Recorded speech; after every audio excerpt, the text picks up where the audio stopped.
disampaikan oleh guru kita Al-Mafrullah Kiai Haji Zainuddin MZ. Sahabat beriman yang dimuliakan Allah, tetaplah di channel ini karena kajian ini belum selesai dan masih banyak lagi hal-hal menarik yang akan disampaikan beliau. Selamat mendengarkan. Begitu pentingnya mempererat silaturahmi ini sampai Nabi berpesan, isnani la yanzurullahu ilaihima yaumal qiyamah qati'ur rahim wa jarus su'. Ada dua golongan manusia yang di akhirat nanti tidak akan dilihat oleh Allah, tidak akan diopeni oleh Allah, didiemin aja. Siapa mereka? Pertama, orang yang suka memutuskan silaturahmi. Yang kedua, tetangga yang jahat dengan tetangganya. Dua golongan manusia ini, pemutus silaturahmi, kemudian juga tetangga yang jahat dengan tetangganya, ini tidak akan dipandang oleh Allah di hari akhirat nanti. Jadi pererat silaturahmi, sebab kita ini zon politikan, makhluk yang bermasyarakat, yang tidak bisa hidup sendirian. Setiap kita memerlukan orang lain. Kita disebut kaya karena ada yang miskin, kita disebut alim karena ada yang awam, kita disebut berkuasa karena ada rakyat jelata. Tanpa rakyat tidak ada penguasa, tanpa yang miskin tidak ada orang kaya. Kalau tidak ada yang jelek, siapa yang bilang cakep? Karena ngimbangi.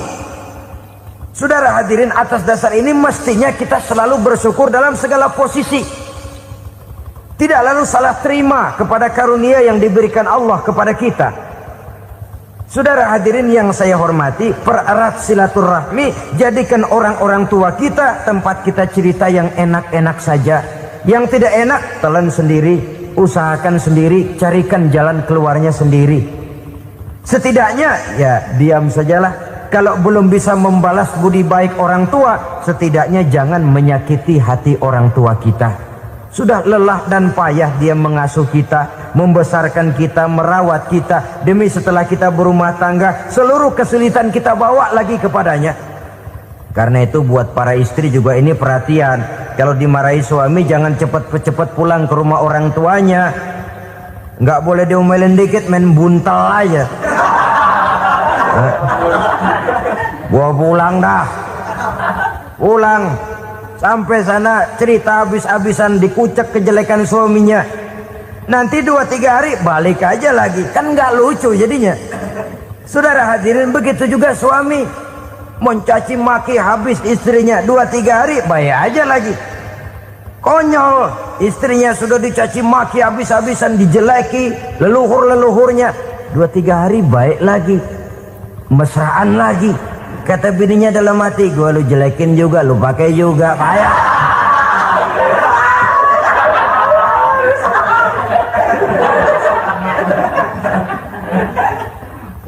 Saudara hadirin yang saya muliakan, itulah sebabnya pada awal tadi saya katakan perlunya kita mempunyai timbangan baik sebagai suami maupun sebagai istri. Nah, dari mempererat silaturahmi ini akan terjalin rasa kekeluargaan. Maka tradisi arisan keluarga itu bagus sesungguhnya untuk mempererat silaturahmi. Cuma celakanya bukan silaturahmi yang jadi tujuan, arisannya itu yang jadi tujuan. Akibatnya apa? Kalau belum narik mah semangat banget datang dah. Begitu udah narik aja udahan. Itu celakanya. Akhirnya silaturahminya jadi nomor 2, arisan semata-mata yang menjadi tujuan. Sesungguhnya itu bagus untuk mempererat silaturahmi.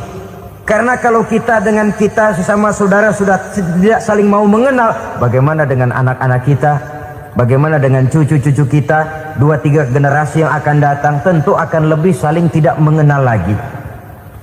Baiklah ya, yang keenam, suami istri yang bertujuan untuk mencapai keridhaan Allah itu selalu berusaha tolong menolong di dalam kebajikan.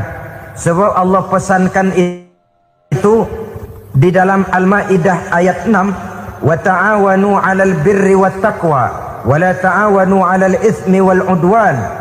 Bertolong-tolonganlah kamu di dalam kebaikan, di dalam bertakwa kepada Allah. Jangan bertolong-tolongan di dalam maksiat, di dalam dosa, dan di dalam usaha yang menimbulkan permusuhan. Kalau suami marah kepada seseorang, istri jangan ngipasin. Oh bang, yang begitu mah dibayain tuman. Bu, udah habisin aja dah. Anak-anaknya marahin sekalian. Ngipasin. Istri kesel sama tetangganya, suami ngipasin. Emang tuh tetangga kita, hahu. Habis orang dikipasin. Ta'awanu 'alal birri wat taqwa, bertolong-tolonganlah di dalam kebaikan. Istri malas ngaji, suami mendorong, memberikan sugesti. Suami malas berusaha, istri memberikan sugesti. Saling tolong-menolong di dalam kebaikan dan takwa, dan jangan tolong-menolong dalam dosa dan permusuhan. Kata suami, Bu, daripada kita melarat terus hidup, kita piara tuyul yuk. Kata istrinya, nah ini sudah menyimpang bang. Bersabarlah, bagaimanapun insya Allah kita tidak akan mati kelaparan. Piara tuyul itu nanti jadi pindah akidah, merusak iman, berteman dengan setan. Apalah artinya kekayaan dan kesenangan sebentar kalau harus mengorbankan kekayaan dan kesenangan yang abadi.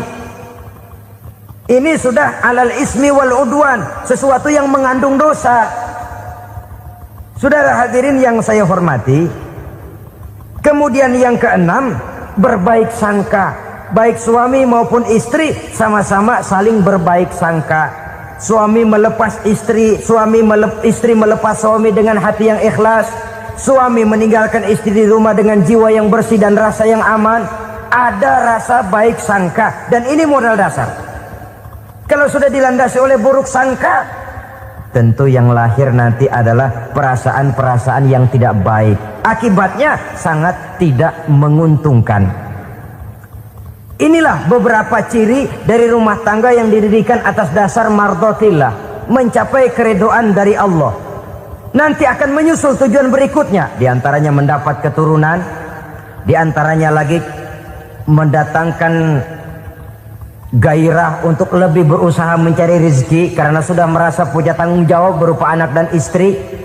Mempererat silaturahmi itu cuma tujuan-tujuan sekundernya saja. Tujuan primernya kita melakukan suatu nikah untuk mencapai keridhaan dari Allah Subhanahu wa taala.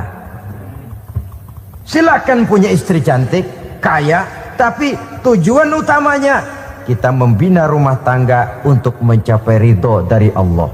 Karena itu dasarnya mawaddatan warahmah. Jangan cuma cinta tapi juga kasih sayang. Cinta, kecenderungan kepada jasmani akan berakhir, tapi kasih sayang, kecenderungan kepada rohani, makin tua malah makin erat, makin tua malah makin mesra. Sehingga kadang kita menampak kakek-kakek dan nenek-nenek lagunya kayak pengantin baru. Apa cinta-cintaan? Tidak. Bagaimana kakek-kakek sama nenek-nenek harus bilang I love you? Yang masih ada itu waktu itu mawaddah, kasih dan sayang. Itu yang akan kekal, itu yang akan abadi. Tanpa materi orang sulit untuk bahagia, tapi materi semata bukan jaminan orang untuk bahagia. Nah, ciri yang terakhir dari rumah tangga yang bertujuan mencapai ridho Allah, sinar agama kelihatan di dalamnya. Baik suami maupun istri sama-sama orang yang taat melaksanakan ajaran agama. Saudara, mudah-mudahan walaupun singkat dapat menjadi sumbangan moral dalam kita mewujudkan rumah tangga yang bahagia menurut contoh yang diberikan oleh Rasulullah Sallallahu Alaihi Wasallam. Terima kasih atas perhatian saudara. Mohon maaf atas segala kekurangan. Usikum wa nafsi bitaqwallah. Wassalamualaikum warahmatullahi wabarakatuh.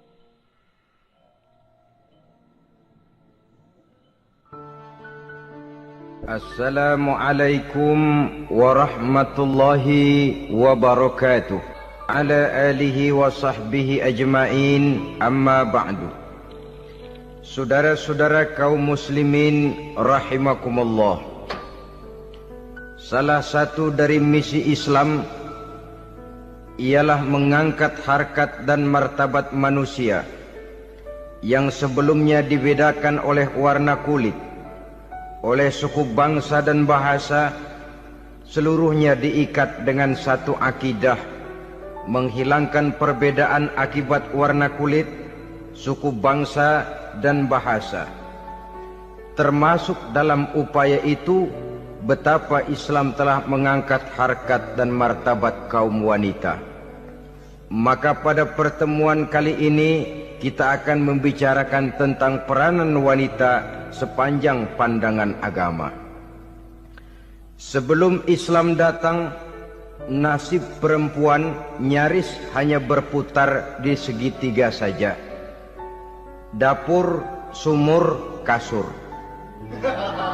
Kasur, sumur, dapur. Seolah-olah wanita terpaut dengan 3 itu tadi. Seolah-olah wanita tidak bisa berbuat lebih banyak daripada itu. Bahkan di tengah masyarakat jahiliyah, bayi perempuan mendatangkan aib sehingga mereka lalu dikubur hidup-hidup. Maka datang Islam dengan tegas mencanangkan satu revolusi yang mengangkat harkat dan martabat kaum wanita. Nabi bersabda, "An-nisa'u imadul bilad. Iza saluhat saluhal bilad, wa iza fasadat fasadal bilad." Wanita adalah tiang negara. Jikalau baik wanita, baiklah negara. Jikalau rusak wanita, hancurlah negara. Dalam berbagai ayat Al-Quranul Karim menjelaskan tentang wanita dan peranannya. Al-Quran bercerita tentang Siti Hawa. Al-Quran bercerita tentang anak perempuan Nabi Adam, Iklimah dan Labuda yang menyebabkan Habil dan Qabil saling berbunuh-bunuhan. Al-Quran menceritakan bagaimana ibunya Nabi Musa mendapat wahyu untuk menghanyutkan anaknya di hilir sungai Nil. Al-Quran bercerita tentang Siti Maryam, ibu daripada Nabi Isa. Al-Quran bercerita tentang 2 putri Nabi Yusuf yang akhirnya salah satunya menjadi istri daripada Nabi Musa. Pun Al-Quran bercerita tentang Ratu Balkis, seorang wanita yang menjadi penguasa di negeri Sabah, yang demikian besar pengaruhnya dan wawasannya. Dan banyak lagi Al-Quran menceritakan keadaan kaum wanita, sampai-sampai dalam Al-Quran ada satu surah yang dinamakan surah An-Nisa. Ini seluruhnya berarti bahwa Al-Quran telah menempatkan kaum wanita dalam satu posisi yang mulia dan terpuji. Al-Quran memberikan emansipasi, bahwa wanita berhak mengejar kemajuan sebagaimana halnya kaum laki-laki. Tetapi sungguh pun demikian, Al-Quran tetap memberikan batasan-batasan sepanjang emansipasi itu tidak bertentangan dengan kodrat kewanitaan itu sendiri. Kalau persamaan dan kemajuan, kalau emansipasi dan hak asasi sudah tidak sesuai lagi dengan kodrat kewanitaan, pada akhirnya bukan mengangkat harkat dan martabat kaum wanita, justru malah merendahkan derajat dan martabat kaum wanita itu sendiri. Seperti sebagian besar wanita ini, mereka berteriak menuntut tentang persamaan hak, tapi mereka melupa apa batasan daripada persamaan hak itu sendiri. Sesungguhnya Islam dengan segala konsepsinya yang mengangkat martabat kaum wanita itu memberikan keleluasaan kepada kaum wanita untuk maju bersama laki-laki sepanjang tidak menginjak-injak kodrat kewanitaan itu sendiri. Kalau sudah sampai kepada menginjak kodrat kewanitaan, maka akan merendahkan martabat kaum wanita. Sebab apa?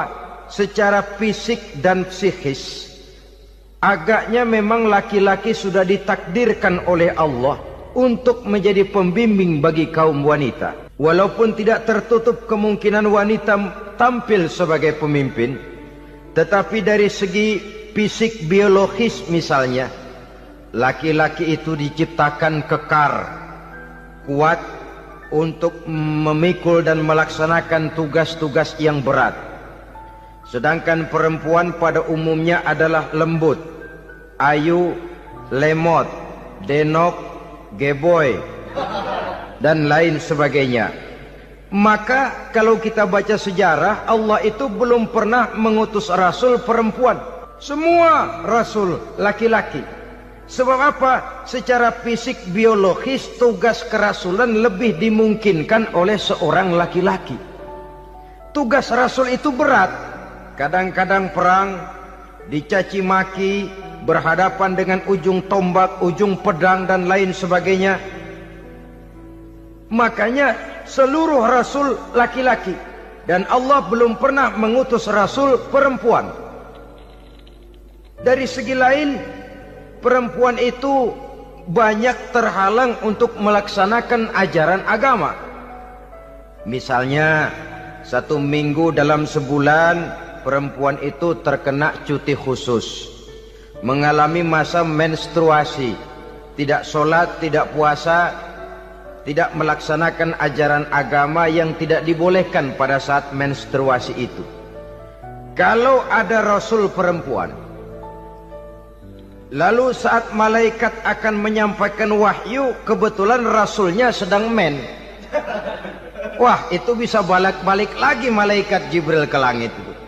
Mau turun nyampein wahyu, balik lagi ke atas, ditegur, kenapa balik lagi Jibril? Rasulnya lagi head.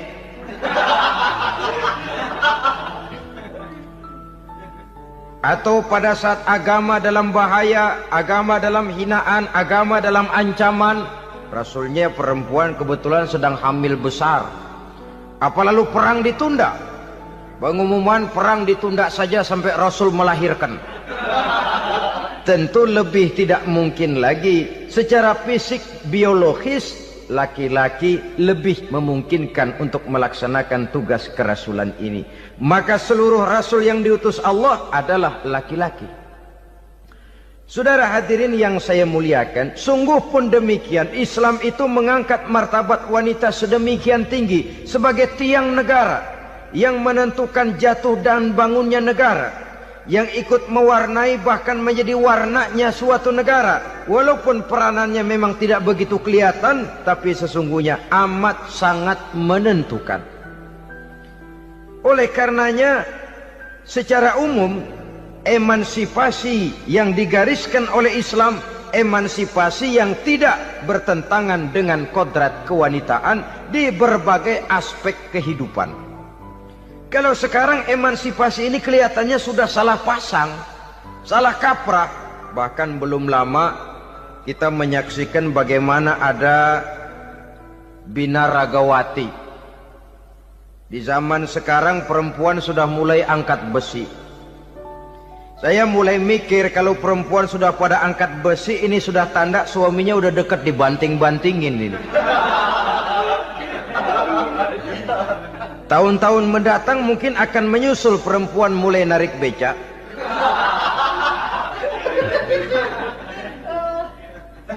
Nampaknya kan sudah tidak lagi mengindahkan kodratnya sebagai wanita.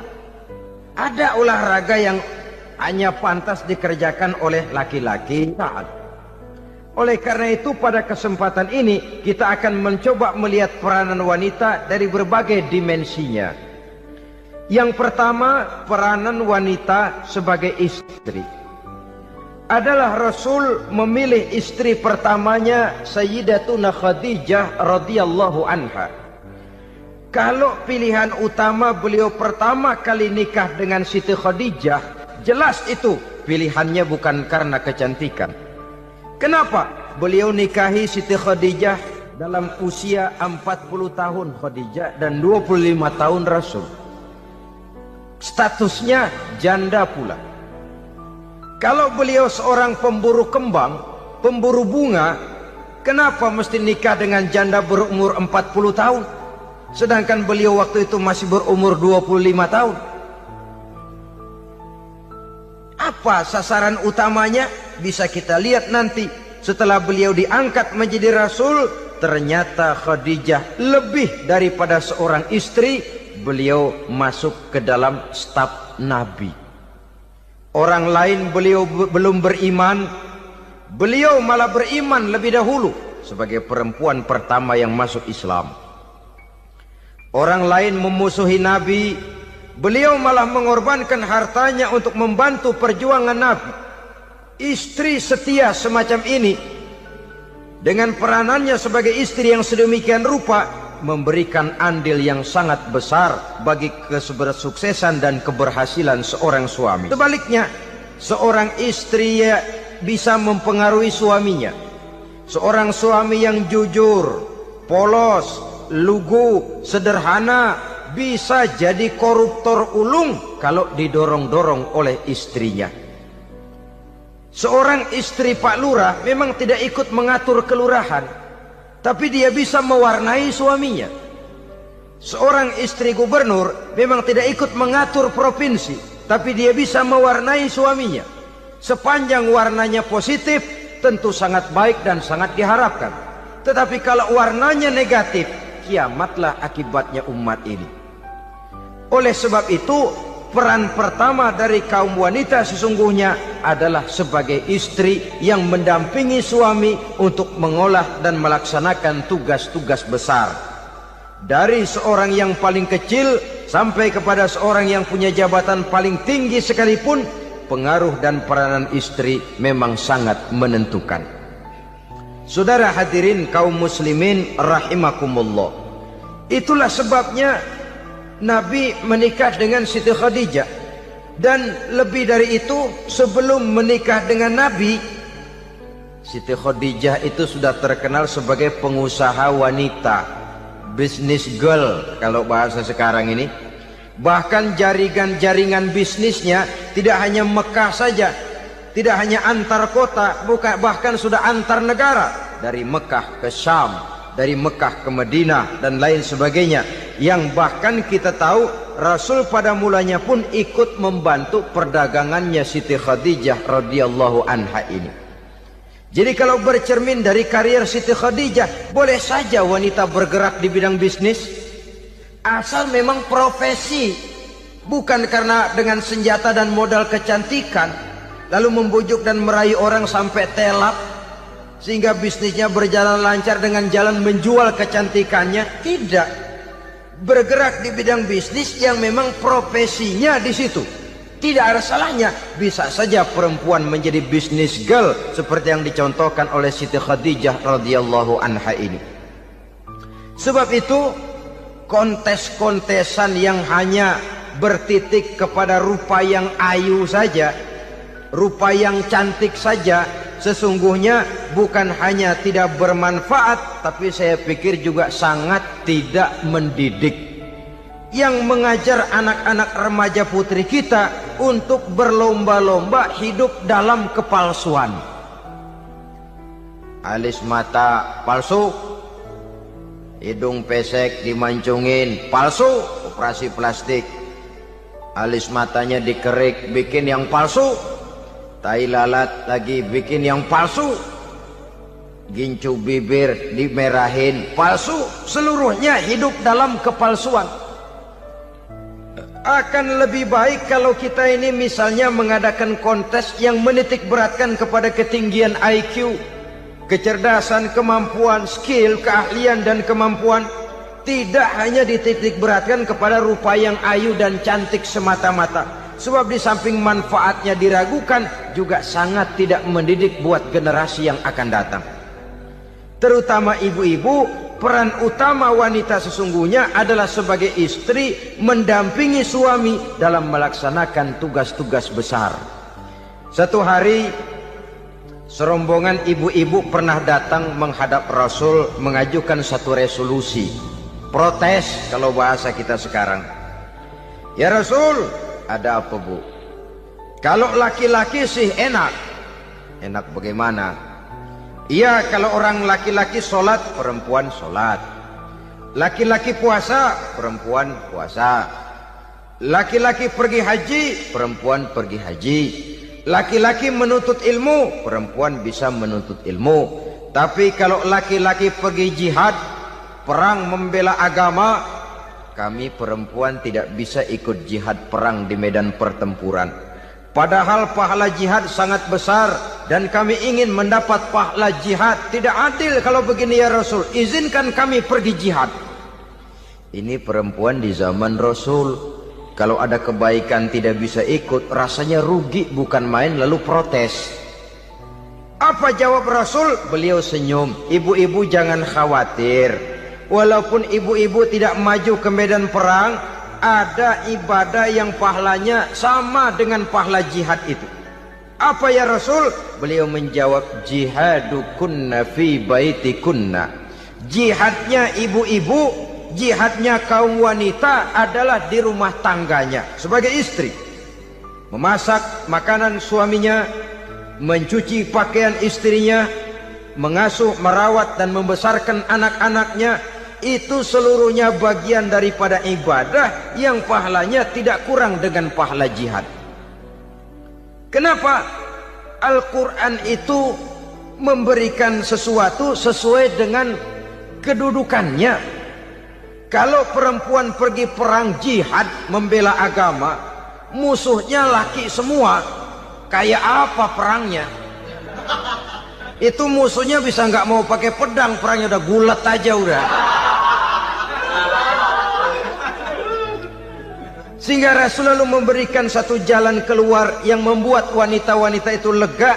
Jihadukunna fi baitikunna. Ibu-ibu sih tidak usah khawatir, jihad ibu adalah di rumah tangga ibu-ibu semua. Sejak bangun tidur sampai tidur kembali, nyaris kaum ibu itu 24 jam pekerjaannya. Sebagai istri, dia melaksanakan jihad di rumah tangganya.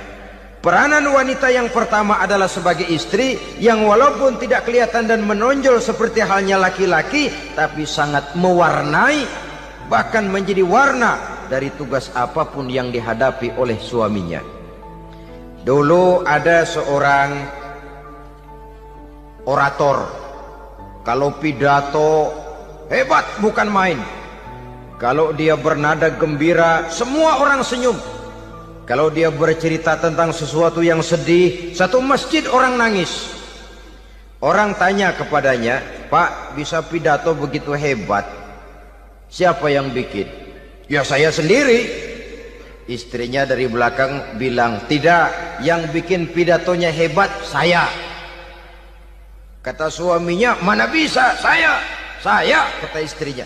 Kalau saudara tidak percaya, tunggu Jumat depan. Dia khutbah Jumat, saya akan bikin khutbahnya tidak hebat, kata istrinya. Sudah hari Rebo, siap-siap mau bikin konsep khutbah. Baru mau nulis, datang istrinya. Bang, tolong pegangin anak, saya mau ke warung. Mau bikin konsep lagi, kata istrinya, bang tolong ini, tolong itu, tolong ini. Sampai mau berangkat khutbah Jumat, khutbah belum selesai dibikin. Begitu naik mimbar, kehabisan bahan. Sudah 10 menit masih ama ba'du. Ini yang dengar heran, ini orang kok bicaranya bisa cuma amat sama badu saja. Di situ kelihatan saudara-saudara betapa peran serta istri yang walaupun tidak kelihatan oleh pandangan mata yang zahir, tapi teramat sangat menentukan. Sekali lagi, tidak ada seorang suami bisa sukses jadi apapun dia tanpa peran serta istrinya di rumah. Tidak ada kemajuan yang bisa diperoleh kalau tidak karena peran serta istrinya di rumah. Tidak ada kesuksesan yang bisa diraih tanpa keikutsertaan daripada istrinya di rumah. Walaupun suaminya yang dikenal orang, suaminya yang dipuji orang, suaminya yang disanjung orang, bagian besar tetaplah saham dan andil daripada istrinya yang di rumah itu. Ini makna an-nisa imadul bilad. Wanita adalah tiang negara. Jikalau baik wanita, baik negara. Jikalau rusak wanita, hancur negara. Karena wanita, negeri Salba menjadi terkenal, tentram, aman, wawasan politiknya luas. Seorang semacam Cleopatra bisa menaklukkan Julius Caesar. Dan begitu selanjutnya. Banyak cerita-cerita betapa wanita yang berperan di belakang layar ini bahkan bisa menggoyangkan negara. Bahkan yang paling dekat saja contoh dengan kita, Senator Gary Hart. Saudara masih dengar tentu itu. Betapa harus terpaksa mengundurkan diri dari pencalonan presiden Amerika karena kasusnya dengan Donna Rice itu, dengan hostess itu. Betapa di sini seorang perempuan atau seorang wanita sanggup membongkar seseorang yang punya masa depan ceria untuk menuju kursi kepresidenan dari suatu negara adidaya seperti Amerika, bisa gagal berantakan karena skandalnya itu. Apa penyebabnya? Wanita. Tapi wanita juga bisa menyebabkan menjadi cambuk majunya laki-laki. Wanita juga bisa menghancurkan dan mengubur laki-laki.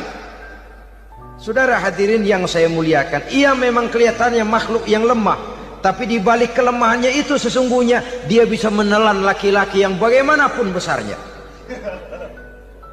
Saudara-saudara kaum muslimin rahimakumullah, terutama ibu-ibu yang saya hormati, jadi peranan yang pertama wanita sebagai seorang istri. Yang kedua, wanita sebagai ibu.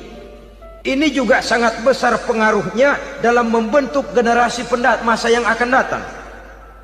Bapak, oleh karena kesibukan tugasnya, tentu lebih banyak di luar rumah. Yang nyaris 24 jam di rumah itu ibu.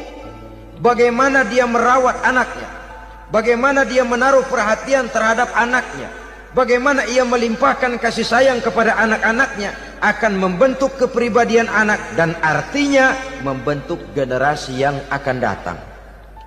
Kalau seorang ibu sudah cuek-cuek saja kepada anaknya, padahal Quran mengatakan al-jannatu tahta aqdamil ummahat, surga di bawah telapak kaki ibu. Hadis ini bisa kita artikan macam-macam.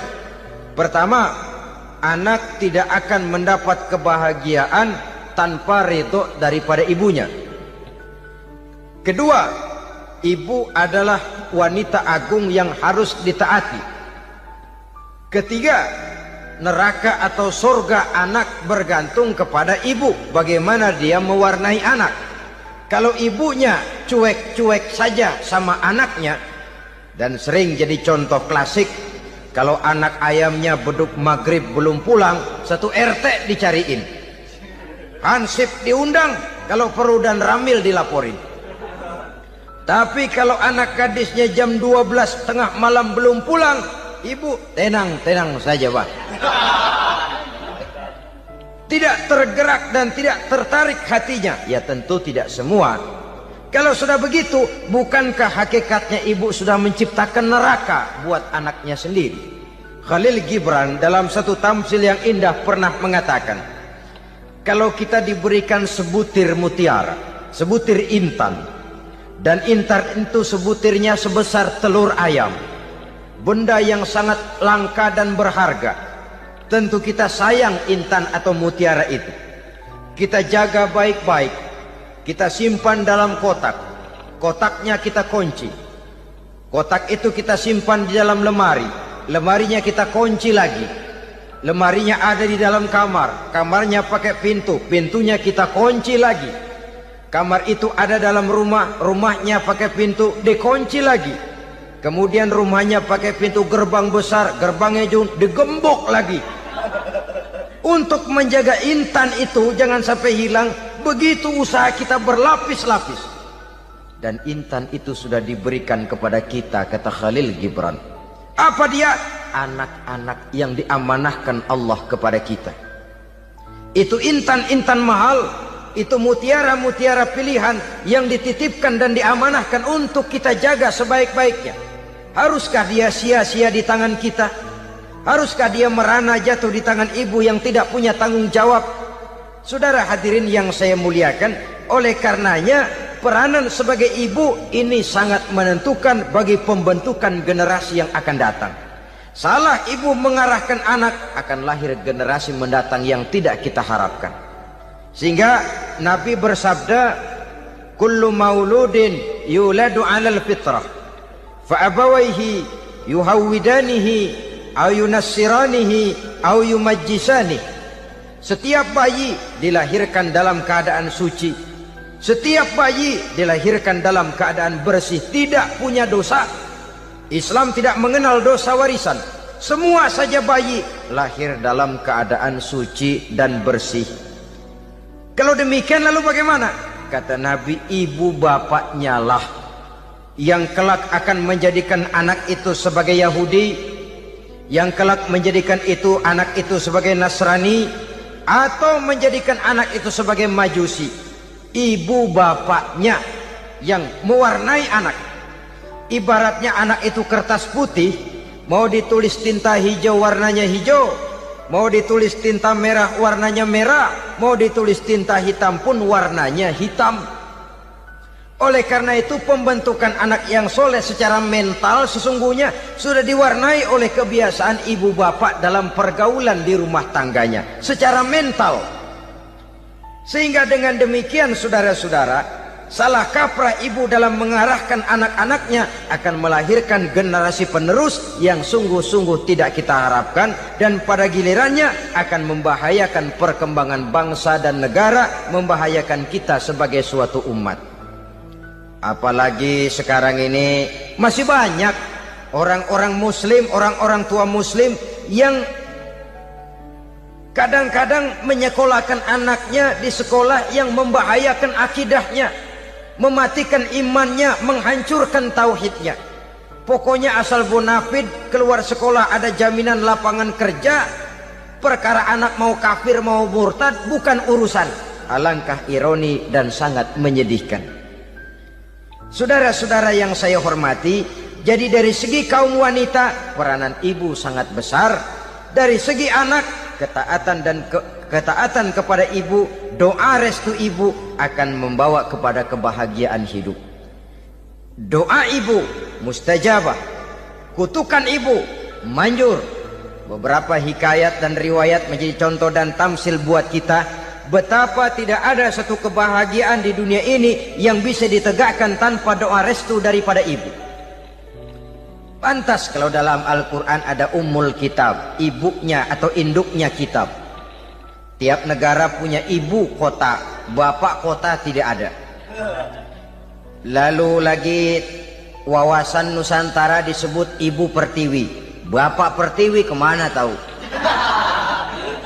Saudara hadirin yang saya muliakan, lalu dalam peringatan hari-hari besar nasional ada yang namanya Hari Ibu. Hari bapak nggak pernah diperingati. Ada Hari Ibu, dan ibu itu pun ada Ibu Kartini, ada Ibu Dewi Sartika, dan macam-macam lagi yang seluruhnya merupakan refleksi dan gambaran betapa peranan kaum wanita di dalam kehidupan ini yang memang banyak mewarnai dan menjadi warna dari suatu kegiatan. Saudara-saudara kaum muslimin rahimakumullah, apabila yang pertama tadi kita melihat peranan kaum wanita sebagai istri, betapa ia berpengaruh besar dalam ikut menunjang keberhasilan dan kesuksesan suaminya. Kemudian pada peranannya yang kedua, wanita sebagai ibu di rumah tangga, betapa ia ikut membentuk, mempengaruhi, mewarnai dan membimbing kepribadian anak sebagai generasi penerus. Maka pada peranan yang ketiga ini kita akan melihat wanita sebagai social agent, sebagai penggerak kegiatan sosial di berbagai bidang kehidupan. Apakah itu bernama majelis taklim, apakah itu bernama perkumpulan dan yayasan-yayasan kemanusiaan, organisasi-organisasi yang bergerak di bidang pendidikan, bahkan di zaman sekarang bukan hanya menjadi penggerak sosial, bahkan sudah banyak kaum wanita yang menggerakkan satu bangsa. Dunia mengenal Margaret Thatcher, dunia mengenal Indira Gandhi, dunia mengenal Bandara Naike, dunia mengenal Corazon Aquino, dunia mengenal Golda Meir dulu itu dari Israel.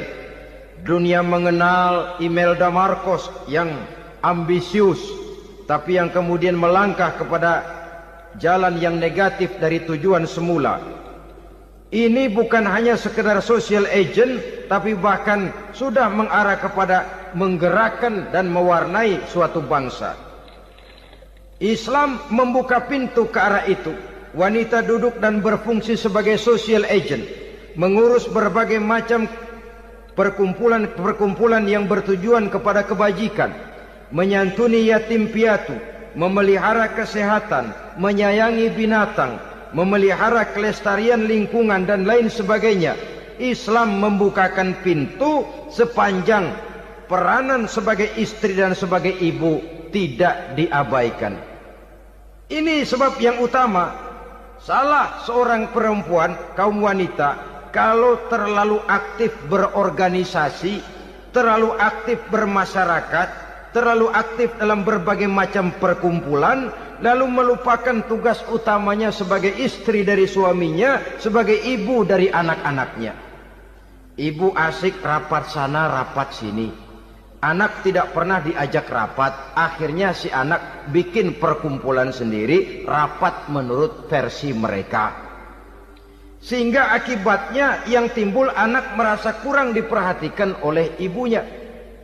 Ngaji bagus, tapi kalau sepanjang hari ngaji saja, suami pulang mau makan tidak ada makanan, mau berganti pakaian belum lagi diteriska pakaiannya, tentu ini melupakan fungsi yang utama. Kegiatan sosial, kegiatan di organisasi adalah jadwal kegiatan setelah fungsi sebagai istri dari suami, sebagai ibu dari anak-anak dilaksanakan dengan sebaik-baiknya. Bukan tidak baik ngaji, kalau dari ngaji ke ngaji saja. Bangun tidur ngaji, jam 7 ngaji, berangkat jam 11. Sholat zuhur berangkat ngaji lagi, pulang sore, malam ngaji lagi. Suami tidak terurus, anak-anak pun terbengkalai, rusaklah rumah tangga. Dan bukankah satu bangsa terdiri dari satu tatanan masyarakat, dan tatanan masyarakat yang paling kecil bernama keluarga. Keluarga merupakan unit dari masyarakat, unit yang terkecil, dan keluarga terdiri dari pribadi-pribadi yang merupakan bapak, ibu, dan anak-anak. Sehingga masyarakat bangsa yang baik terdiri dari masyarakat yang baik. Masyarakat yang baik tersusun dari keluarga-keluarga yang baik. Dan keluarga yang baik akan muncul dari pribadi dan individu yang baik. Pribadi dan individu yang baik yang sadar mana kewajiban yang primer, mana kewajiban yang sekunder. Sebagai social agent, dia lalu mawas diri dengan tetap mempertimbangkan kodrat kewanitaannya itu tadi. Saya ikut prihatin kalau ada perempuan main sepak bola.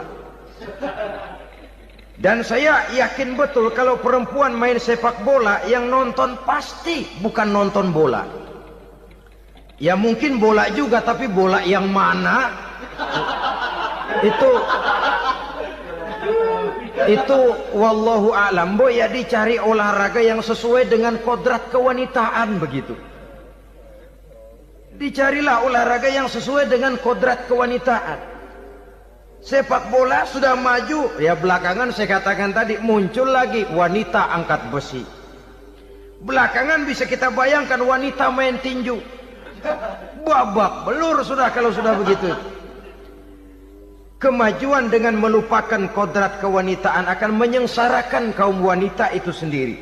Silahkan maju menjadi social agent, menjadi penggerak di masyarakat. Para istri Rasul bisa kita jadikan satu figur. Siti Khadijah, figur sebagai istri pendamping yang setia. Dikala suaminya bingung, ia tampil memberikan pandangan. Dikala suaminya bingung, ia memberikan tanggapan. Dikala suaminya dimusuhi orang, ia menampakkan kesetiaannya. Kau tidak sendiri bang, aku di sisimu. Dikala jiwanya gelisah ketika pertama kali menerima wahyu berhadapan dengan malaikat Jibril, Khadijah yang menghibur. Kalla ma yukhzikallahu abada. Tidak apa-apa bang, Allah tidak akan menyusahkan kau untuk selamanya. Tenang sajalah, tenang. Abang orang baik-baik, Allah tidak akan menyengsarakan abang. Peran sebagai istri. Dan Rasul mantap. Sehingga bertahun setelah Khadijah wafat, selalu terkenang dan dikenang oleh Rasul. Pernah satu saat beliau itu seperti orang melamun. Aisyah tanya, kok seperti ngelamun bang? Iya, kata Rasul, saya seperti mendengar suara terompahnya Khadijah di surga. Padahal Khadijah sudah lama wafat. Aisyah mendengar itu rada sedikit manyun. Kata Aisyah, Bang, cukup sekali ini saja, jangan sebut-sebut lagi nama itu ya. Cemburu rupanya. Ya soal cemburu sih nggak bini Nabi, nggak bini kita, namanya cemburu. Perempuan mesti ada. Apa jawab Rasul? Ya Humairah, Aisyah, haruskah saya melupakan seseorang yang dikala orang lain memusuhi saya, dia mati-matian membela saya? Kamu orang Islam bukan? Bukan. Pantas. Kenapa saya salah? Dia bilang. Ya jelas salah. Salahnya di mana? Kamu ini manusia. Kalau hidup cuma dari tangan ke mulut, saya bilang kambing di kampung saya juga begitu pikirannya, Ner.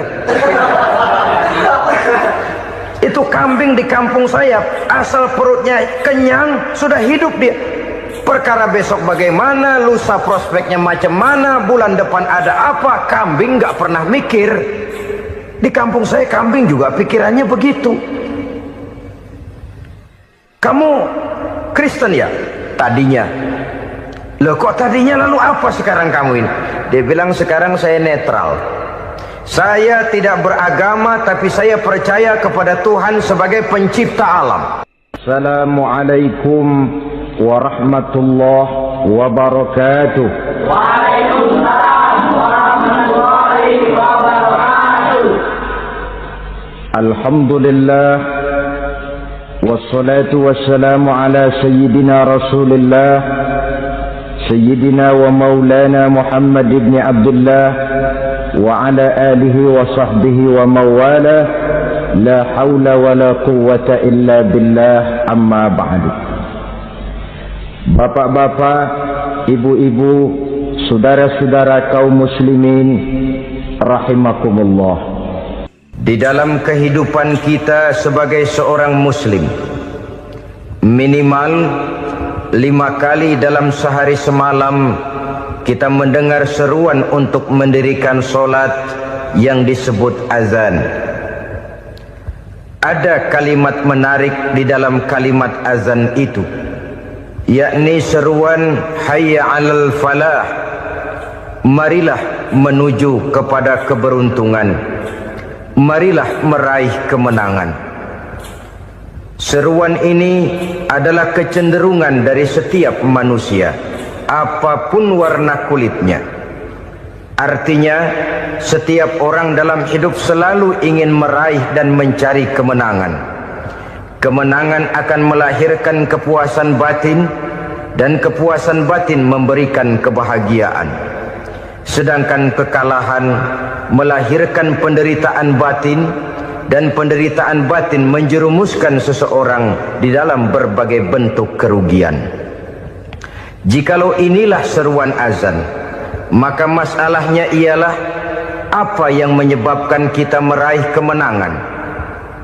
Al-Quranul Karim memberikan tuntunan dan ajaran kepada kita bahwa orang-orang yang memperoleh kemenangan itu tidak lain adalah orang-orang yang bertakwa. Hanyalah mereka yang bertakwa kepada Allah Subhanahu wa ta'ala pada akhirnya akan tampil sebagai pemenang.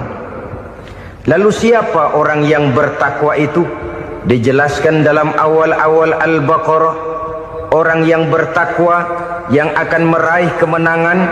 Pertama, allazina yu'minuna bil ghaib, yaitu orang-orang yang beriman kepada yang gaib. Percaya bahwa ada alam yang gaib, alam yang abstrak, alam yang tidak bisa dijangkau oleh salah satu daripada panca indera kita. Mereka percaya dan beriman kepada adanya malaikat, beriman kepada adanya iblis dan jin, beriman kepada adanya alam kubur, beriman kepada adanya alam mahsyar, beriman kepada adanya alam akhirat, beriman kepada adanya surga dan neraka. Beriman bukan cuma sekedar beriman dalam ucapan bibir saja, tetapi beriman yang nilai iman itu mampu mewarnai gerak dan gaya hidupnya. Iman yang meresap sampai ke tulang sumsum, kemudian memberikan dampak positif di dalam kehidupan manusia. Alam, kita tahu adalah sesuatu yang selain Allah, dan Allah bukanlah alam. Apapun namanya selain daripada Allah itu adalah alam. Alam pada hakikatnya terbagi menjadi dua. Ada alam syahadah, alam nyata, alam konkret, alam yang bisa dijangkau oleh salah satu indera kita. Kemudian ada alam ghaib, alam yang tidak bisa dijangkau oleh panca indera kita, alam metafisika, alam abstrak, alam yang wajib kita imani keberadaannya. Kita percaya bahwa malaikat itu ada, kita percaya kepada jin, bahwa jin itu ada, kita percaya kepada adanya iblis dan setan. Bukan percaya kepada iblis dan setannya, percaya bahwa iblis dan setan itu ada. Itu termasuk salah satu daripada sifat orang yang bertakwa kepada Allah. Saudara-saudara kaum muslimin rahimakumullah, kecenderungan pembangunan yang lebih bersifat materialistis biasanya menggeser aspek kehidupan rohani. Orang berpikir empirik, dan dalam pola pikir yang demikian maka alam gaib tidak lagi mendapat perhatian. Aspek kehidupan yang bersifat rohaniah malah mulai ditinggalkan. Akibatnya terjadilah kepincangan di dalam kehidupan kita. Pernah ada satu pengalaman pribadi dalam perjalanan kembali ke tanah air. Dalam pesawat di sebelah kanan saya duduklah seorang Jerman namanya Heiner Simonsen. Iseng saya ajak kenalan, saya ajak ngobrol, saya tanya dia. Saya bilang, Mas Heiner ini, kalau pesawat yang kita tumpangi ini jatuh ke bawah, kira-kira apa yang bakal terjadi, Mas? Dia bilang, kita semua akan mati. Begitu? Iya. Oke. Apa itu mati? Tanya saya. Dia bilang, untuk tahu apa itu mati, kita harus tahu lebih dahulu apa itu hidup. Saya pikir nih bule bisa ngomong juga. Baiklah kata saya. Apa hidup menurut Anda itu? Oh, hidup itu dia bilang, kalau seluruh anggota badan kita bekerja secara normal, paru-paru memompa darah secara normal, jantung berdetak secara normal, sel-sel tubuh bekerja secara fit, dan organisme tubuh hanya mau bekerja secara normal, dia bilang, kalau kita memberi makan yang cukup, menu yang teratur, dan gizi yang lengkap. Saya bilang, kesimpulannya apa, Ner? Dia jawab, hidup adalah dari tangan ke mulut. Life is from the hand to the mouth, kata dia. Hidup adalah dari tangan ke mulut. Jadi masalah hidup tidak lebih daripada masalah isi perut. Orang pergi pagi, pulang sore, peras keringat, banting tulang, perut yang dibelain. Saya bilang, you are wrong. Sampean salah, Ner. Kamu orang Islam bukan? Bukan. Pantas. Kenapa saya salah? Dia bilang. Ya jelas salah. Salahnya di mana? Kamu ini manusia. Kalau hidup cuma dari tangan ke mulut, saya bilang, kambing di kampung saya juga begitu pikirannya, Ner. Itu kambing di kampung saya, asal perutnya kenyang, sudah hidup dia. Perkara besok bagaimana, lusa prospeknya macam mana, bulan depan ada apa, kambing nggak pernah mikir. Di kampung saya kambing juga pikirannya begitu. Kamu Kristen ya? Tadinya. Loh kok tadinya, lalu apa sekarang kamu ini? Dia bilang, sekarang saya netral. Saya tidak beragama, tapi saya percaya kepada Tuhan sebagai pencipta alam. Saya ingat benar dia bilang, I haven't any religious, but I believe to God as the creator of the world. Kenapa bisa netral begitu, Ner? Habis saya bingung katanya. Islam bilang Islam baik, Kristen bilang Kristen baik, Hindu Buddha bilang Hindu Buddha baik, semua agama baik. Saya netral sekalian, nggak beragama. Yang penting saya percaya kepada Tuhan. Saya bilang, Ner, kamu ini kayak orang mau beli celana. Lalu bingung. Yang satu bilang Levi's bagus, yang satu bilang Blue Jean hebat, yang satu bilang Wool England hebat. Celana ini hebat, celana itu bagus, celana ini hebat. Semua celana bagus, kamu bingung. Akhirnya netral, tidak pakai celana. Itu juga salah. Saya pikir-pikir, kemudian saya melihat bahwa dua pola berpikir Henner ini nampaknya sudah mulai menggejala di lingkungan masyarakat bangsa kita. Disadari atau tidak, secara jujur kita harus berkata, dua pola pemikiran Henner ini mulai berkembang di tengah masyarakat bangsa kita. Pertama, pola pikir materialisme. Hidup adalah dari tangan ke mulut. Masalah hidup tidak lebih masalah isi perut. Itu yang perlu dibela, dan disitulah arti kehidupan. Pergi pagi, pulang sore, peras keringat, banting tulang untuk mempertahankan perut. Kalau sudah kemari cara orang berpikir, maka buat apa percaya kepada yang gaib? Untuk apa sholat? Untuk apa puasa? Untuk apa zakat? Untuk apa menghadiri majelis taklim? Tanpa kepercayaan kepada yang gaib, hidup berjalan menurut alur empiris dan materialis. Kalau sudah ke sana cara orang berpikir, biasanya orang lalu cenderung menghalalkan segala cara. Hanyalah orang yang percaya bahwa akhirat ada. Hanyalah orang yang percaya bahwa alam kubur itu ada. Hanyalah orang yang percaya bahwa malaikat itu ada, hidupnya akan lebih terarah dan terkendali. Karena kepercayaan kepada yang gaib, yang merupakan fase daripada kehidupan setelah hidup yang sekarang ini, mewarnai gerak pribadi seseorang di dalam dia melakukan kegiatan hidupnya. Pola berpikir materialisme, disadari atau tidak, mulai menggejala di lingkungan masyarakat bangsa kita. Hidup tidak lebih dari urusan tangan ke mulut, mulut ke tangan, tangan ke mulut. Asal perut sudah kenyang, hiduplah sudah. Perkara bagaimana prospek hari yang akan datang, bagaimana akhirat, tidak jadi persoalan. Ini yang oleh Nabi diperingatkan, ad-dunya sijnul mu'min wa jannatul kafir. Dunia adalah penjara bagi orang beriman dan surga bagi orang kafir. Dulu di zaman Belanda, hadis ini pernah disalah tafsirkan, disalah artikan, digunakan sebagai senjata untuk mengkebiri dan membuat impoten umat Islam. Sudahlah, umat Islam gak usah macam-macam, kata Belanda. Dunia ini kan penjara buat orang Islam, surga buat orang kafir. Di penjara jangan bertingkah.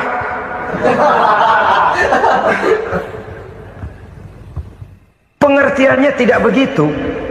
Dunia adalah penjara bagi orang mukmin. Artinya dalam kehidupan dunia seorang mukmin tidak bebas memperturutkan hawa nafsunya. Di penjara hawa nafsunya itu. Sebaliknya, surga bagi orang-orang kafir. Buat orang kafir, surgalah dunia ini. Mereka bebas memperturutkan hawa nafsunya. Dilarang tidak terlarang, dicegah pun tidak tercegah. Mereka hidup menurut alur bisikan nafsu mereka sendiri. Kemudian bila ajal datang, maut merenggut nyawa, selesailah surganya sampai di situ. Maka bagi orang-orang yang tidak percaya kepada adanya akhirat, kepada adanya alam gaib, surganya sebatas umurnya. Sekali lagi, surganya sebatas umurnya. Bila umur selesai, ajal pun datang merenggut nyawa, selesailah sudah surganya sampai di situ. Alangkah pendeknya perjalanan orang-orang yang tidak percaya kepada alam gaib ini. Bagi kita mukmin, jikalau kita mampu memenjarakan hawa nafsu, kita bisa bahagia di dunia ini. Dan Islam memang tidak menyuruh kita sengsara di dunia. Raih dunia, kejar dunia, gapai dunia sebagai alat untuk mencapai kebahagiaan di akhirat nanti. Hidup adalah satu perjalanan panjang yang terbentang sejak kita terlahir dari alam rahim sampai kepada alam akhirat nanti. Andai kata kita gagal meraih kebahagiaan di dunia, toh kita masih punya akhirat. Alhamdulillahirrabbilalamin. Demikianlah tausiah penuh ilmu, hikmah dan manfaat yang sudah kita dengarkan bersama dari guru kita Al-Mafrullah Kiai Haji Zainuddin MZ. Sahabat beriman yang dimuliakan Allah, mari kita doakan guru kita, semoga beliau diampuni segala dosa-dosanya dan dilapangkan kuburnya. Dan buat sahabat semua yang sudah setia menyimak tausiah ini sampai selesai, saya ucapkan terima kasih banyak. Doa dan harapan saya semoga sahabat semua selalu diberikan kesehatan, dimudahkan segala urusannya, dan dilancarkan rezekinya. Amin ya rabbal alamin. Demikian yang dapat saya bagikan, kurang lebihnya mohon maaf. Sampai bertemu lagi di kajian berikutnya. Wabillahi taufik wal hidayah, waridho wal inayah. Wassalamualaikum warahmatullahi wabarakatuh. Setelah kita mendengarkan bersama tausiah penuh ilmu dan hikmah yang sudah disampaikan oleh guru kita Al-Mafrullah Kiai Haji Zainuddin MZ, sekarang mari kita lanjutkan aktivitas kita masing-masing. Semoga apa yang sudah disampaikan oleh beliau menjadi ilmu yang bermanfaat dalam kehidupan kita sehari-hari. Selamat beraktivitas buat sahabat semua dan sukses selalu. Sampai bertemu lagi di kajian Ar-Razzaq 313 berikutnya. Wassalamualaikum warahmatullahi wabarakatuh. Bismillahirrahmanirrahim. Assalamualaikum warahmatullahi wabarakatuh. Alhamdulillahi wa kafa, wassalatu wassalamu ala rasulillahil mustafa wa ala alihi wa sahbihi wa manihtada, amma ba'du. Sahabat beriman yang dimuliakan Allah, syukur alhamdulillah kita bertemu lagi di channel Ar-Razzaq 313. Pada kesempatan yang berbahagia ini, mari sejenak kita luangkan waktu kita untuk bersama-sama menyimak tausiah fenomenal dari guru kita Al-Mafrullah Kiai Haji Zainuddin MZ. Tentunya banyak sekali ilmu, hikmah, dan manfaat yang bisa kita jadikan pelajaran dalam kehidupan kita sehari-hari. Berikut ini mari kita simak bersama isi tausiah beliau. Selamat mendengarkan. Tidak sabar, lalu mencari jalan pintas. Kesulitan ekonomi, kebetulan istrinya cakep, istrinya disuruh ngojek. Dah lu ngojek aja deh, gue nungguin setoran dah. Suami tapak di rumah. Saudara hadirin yang saya muliakan, buat sepintas memang mendatangkan materi itu, mengatasi kesulitan ekonomi. Tapi apakah bahagia? Walaupun rumah bisa jadi besar, perabotan bisa serba lebih lengkap dan ada, tapi apakah semuanya mendatangkan bahagia? Sementara suami kehilangan rasa cemburunya, dan dalam agama itu disebut dayus. Dayus, suami yang tidak punya rasa cemburu kepada istrinya. Dan orang dayus kayak begitu, haram mendapat bau sorga. Bau sorga saja tidak dapat, apalagi masuk ke dalamnya. Ya tapi juga jangan lantas mentang-mentang harus cemburu sama istri, overacting. Suaminya nawar sayuran, laki pulang ngomel, lu pacaran ya sama tukang sayur. Itu juga over, saudara-saudara. Kesulitan ekonomi diatasi dengan sabar. Sabar dalam arti berusaha dengan tidak mengambil jalan pintas, berusaha tetap berada di jalan yang diridhoi oleh Allah.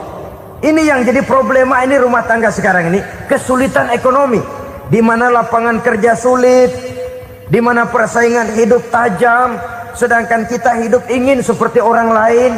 Kita mudah gelap mata, mudah picik pandangan, mudah sulit pertimbangan, lalu mengambil jalan pintas. Kadang menjual akidah, menjual keimanan. Kebetulan penderingan kering, ada yang nawarin beras 3 liter sama supermi 2 bungkus. Hari Minggu diajak ke gereja mau. Itu iman kena beras 3 liter telap. Kesulitan ekonomi, saudara-saudara, sehingga Imam Ali pernah berkata, kadal fakru ayyakuna kufran. Kemiskinan memang mudah membawa orang kepada kekafiran, kepada perbuatan-perbuatan yang bisa mengundang kekafiran.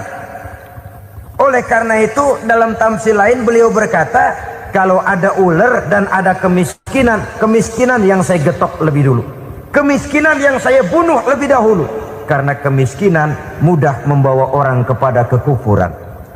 Bagaimanapun sulitnya ekonomi yang dihadapi dalam rumah tangga, percayalah satu saat jalan keluarnya mesti ada. Mesti ada. Jangan sampai mengambil jalan pintas yang membuat kita keluar dari jalan yang ditinjau dari segi kemasyarakatan pun mendatangkan aib, ditinjau dari kehormatan berkeluarga pun mendatangkan nista, ditinjau dari segi ekonomi pun barangkali tidak akan mendatangkan kelimpahan materi. Jalan pintas pada umumnya saudara-saudara hanya memberikan kenikmatan yang sekejap. Dan apalah itu artinya kalau harus mengorbankan kesenangan yang abadi dan kekal. Kadang-kadang mengorbankan anaknya sendiri, anaknya dikomersilkan. Pokoknya siapa yang nyamper lu berangkat aja dah. Asal pulang nenteng pisang sama jeruk sebongsang, orang tua udah anteng aja udah. Saudara hadirin yang saya muliakan, setiap kita selalu berhadapan dengan kesulitan. Karena itu rumah tangga yang bertujuan mencapai mardhatillah, mereka sabar dalam menghadapi kesulitan. Tidak ada beras, puasa saja, puasa sunnah. Puasa sunnah, lapar tapi ada pahalanya. Daripada tidak puasa lalu ngegerundel, brengsek Tuhan. Gue sembahyang melulu, lapar juga. Sudah lapar tidak berpahala. Bukankah Rasulullah sendiri kalau pulang ke rumah Aisyah lalu berkata, "Ya Humairah, ada makanan hari ini?" Ada makanan yang enggak ada, Bang. Alhamdulillah, kalau begitu saya puasa. Pulang dari mana-mana perut lapar, mau makan tidak ada makanan, bukan marah, bukan ngamuk, puasa. Maka boleh puasa sunnah, niatnya udah siang, jam 10, jam 11, asal dari pagi belum makan apa-apa. Niatnya jam 10, sah, dengan catatan dari pagi belum makan apa-apa. Jangan sudah sepiring setengah baru niat, itu lain. Itu ngojek namanya itu. Pengertian dalam kesulitan. Satu malam beliau pulang dari masjid agak larut. Habis ngajar banyak yang bertanya, ketuk pintu, "Assalamualaikum, Assalamualaikum." 3 kali beliau memberi salam, tidak ada jawaban, tidak dibukakan pintu. Rupanya istri beliau lelah bekerja di waktu siang, tidurnya pules benar. Marahkah Rasul? Tidak, beliau gelar sorban, tidur di depan pintu. Asraful anbiya wal mursalin ini, Rasul termulia ini, karena menghargai istrinya, tidur di depan pintu. Sampai Aisyah bangun sepertiga malam, terkejut buka pintu, suaminya ada di depan pintu. Beliau bangunkan. Ketika dibangunkan, Rasul lebih dulu berkata, "Maaf sayang, saya pulang terlambat." Sudah nggak dibukain pintu, tidur di depan, dibangunin, beliau duluan yang minta maaf. Pengertian. Kalau emosi, memang nggak dibukain pintu, tidur di depan. Begitu dibukain, yang enak kita tunjuk jidatnya.